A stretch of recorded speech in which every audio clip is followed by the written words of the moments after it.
Alright, this is the Sacred Cow Tipper and the old The Construction Zone. Working on my own house. Going to be putting a chimney liner in. And let's go see what I did today as part of the job.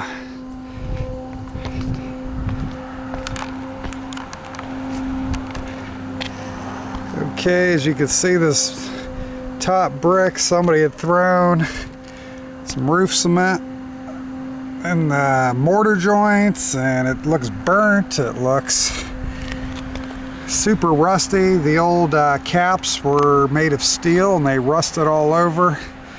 Some of the joints here were majorly cracked, but I went ahead and trying to patch those the best I can right now. I'm going to try to wire brush this sandstone down and try to make it look decent again. Might have to use some muriatic acid, not sure. Not sure what's going to work or if anything's going to work. I'm going to try to make it look a lot better. It's already improved a lot. But anyhow, as you can see here, that's insulation there, keeping the heat inside the house right now till I get my stainless steel top plate. But this hole that you're seeing here was like one of those terracotta clay tiles, like that. Ceramic clay tiles, except it was 11.5 by 11.5 inch. Came all the way up and stuck out about an inch. It was all chipped up, so I busted it out. I resealed around here. I mean, this looks like 10,000% better now. And then I inserted these solid metal plates on the end. Now the stainless steel plate is going to go over top on the brick here, all along the brick here. Okay. It's going to cover half of the front brick that you're looking at right now, and probably half of the brick around each side, and then where I had to fill this all the way in, it was looking real shabby here. I had to bust that out. There was black tar everywhere. I just couldn't live with that. But anyhow, I got these bricks here. They're holding down the front of the pieces of metal there to help keep it at level with the brick. So the stainless steel plate will go down right on top. You're to use at least a 500-degree high temp silicone underneath that plate when you mount it. It's on order right now, so I'm just prepping everything that I can prep.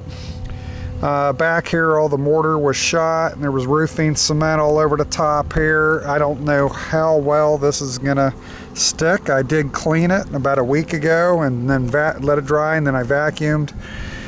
And so what I did is I coated it up top, smoothed it out, squished it in there nice and tight. If you see these corner joints where this asbestos is right here, I mean, it was all sunken in. I mean, we're getting a roof leak somewhere, and it's not on the shingles. So we're thinking it was from somewhere up here and working its way down. But here we go. All the way around this, you can see the black in the back. That's what this whole top looked like on this back section. It's just roof cement everywhere. And that's pretty much it as part of my chimney liner step. The reason I'm putting the chimney liner in is because you'll get a lot less creosote if you go with a double or triple wall. I didn't need a triple wall because I already got a ceramic liner, and this is a masonry setup. This isn't running inside a wood framing or anything, so I'm going with a double wall. You could go single wall, and they have this wrap you can wrap around it, but I was able to get almost everything for the same price going with the double wall stainless steel. So why not, right? Pay an extra 50 to 100 bucks. As far as where I'm buying my materials, I checked out Duravent, was around $1,200, was the best I could find for everything I needed.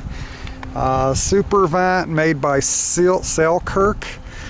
That, see, Lowe's and Menards has it. Menards has about 20% cheaper price than Lowe's. Lowe's said they'll match it or beat it, of course, you know. That's the cheapest double wall I could find anywhere on the internet. There's also a brand called Super Pro, and Super Pro is also made by Selkirk.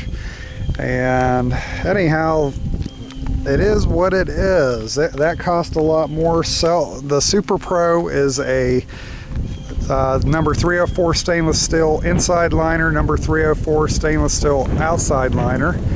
The Duravent, the most expensive one, which I think is way overpriced. I think their name's just been around pretty long. They are, let me see, I believe number 304 stainless inside liner and Galvalume outside liner.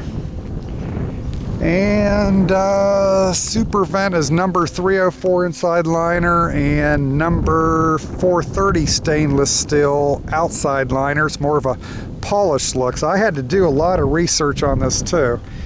But what I'm probably going to do is mix a little bit of Supervent Super Pro. I got an Amish company up here. He's giving me pretty good pricing on some of the stuff. Really good pricing on some other. And then the Supervent, it was by far the cheapest going for double wall. So, but anyhow, this is going to look a lot nicer. I'm going to get this drill here right now with this heavy duty wire brush that you can see here.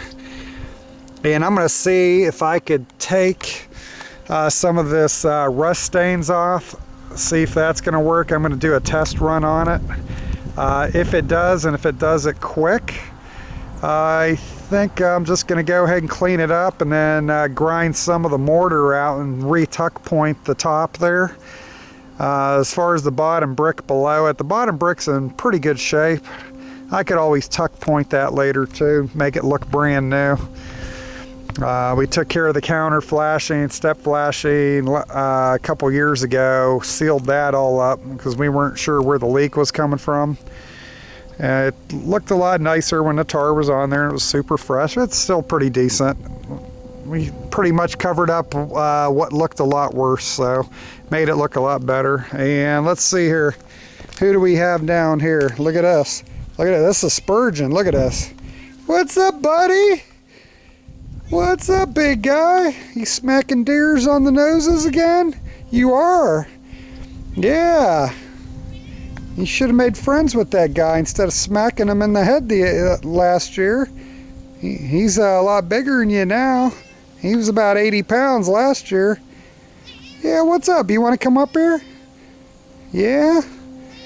Alrighty. If you could see through the magnolia tree, the deck is getting ready to get put up. Alright, we got the stringers all up, sealed, using a lot of the old lumber, some new lumber. Went ahead and sealed all the previous cracks. Probably going to have the lumber come in tomorrow or the next day. Just had an older friend of mine pass away last night. Not sure when the funeral is. But getting ready to bang out the front and the back deck. We got 3-inch Hillman group Power Pro deck screws, ceramic coated bronze. It has special cuts inside the threading to reduce wood splitting, and then we spray painted the tops of the ceramic coating on the heads brown because we're going to go with dark oak next year when we stain the new deck floor. So that's what it is. I don't know where Mr. Spurgeon went. Where'd you go, Bubba? There he is. There he is. What's up, buddy? Hey. Hey, look at me, Bubba. This cat's like a dog, man. He's got to be... What's up, buddy? Huh? You sure you're a cat? You act an awful lot like a doggy following his daddy around. There he goes. All right, anyhow. That's the projects this week. I hope some of that information helps somebody as far as buying a chimney liner, what type to get, and the types of stainless steel. I think number 316 is probably the best, but nobody seems to want to use that one. I guess it's probably too costly. Actually, I think my top plate I'm getting from the Amish guy. I think that's number 316. And that was only $40, but I have to buy the cap and the collar, storm collar separate, so it's about 100 and she's 120, which was still $60 less than the Duravent. Oh, look at this guy. He's climbing everything. Now, what are you doing down there? What are you doing, buddy? What's up, big guy? I can't wait till I get all these 4 or 5 projects totally done, so I feel like I did something. Alrighty, that's the Sacred Cow Tipper and the construction zone. Signing off. I'm gonna let that dry a little bit more and get my tarp back over top of there to keep things, keep water from going down there on the insert until we're ready to drop it down. It'll probably only take 2 hours to do the whole setup once everything arrives here. Everything that took time was breaking out the stuff at the bottom, make room for the pipe to come down. The old fireplace damper and some bricks. I'm going to realign a few of the bricks back in once the pipe's in. I might have took a few extra out just to make sure that I could get the new pipe in, but so I might have to put a few bricks back in the fireplace area. But that's it. Alrighty, I'm signing off for sure this time.